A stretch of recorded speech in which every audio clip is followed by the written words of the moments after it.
Besimtarët ortodoks festojnë Pashkët me lutjet për paqe dhe mirësia ta ndoqën meshën e ngjalljes së Krishtit në kisha dhe katedralet në gjithë vendin. Ngjallja e Krishtit këtë vit kulmoi në mesnatën mes 11 dhe 12 prillit. Në Shkodër mesha e shenjtë e Pashkës u kremtua në katedralen Lindja e Krishtit, ku besimtarët ju bashkuan këtij momenti solemn duke ndezur qirin dhe duke përcjell mesazhe paqe, shpresë dhe besimi.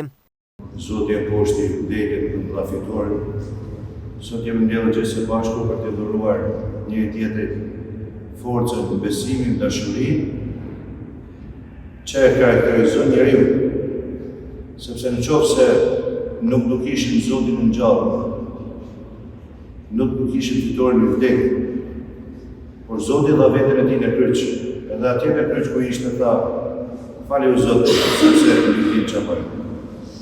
Në e vëzër godra, ne kishim të premten, në gjithë se bashku ishim duke përkujtuar dënimin,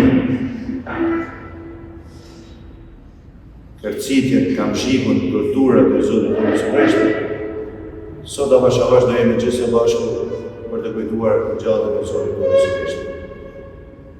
Është transformimi i qenies njerëzore. Nga festa e Pashkës, njeriu ka kuptuar, qenia njerëzore ishte shumë e brisht, por me ngjalljen e Zotit ta tregoj se ne nuk kemi frikë vdekjen, ne kemi mposhtur vdekjen.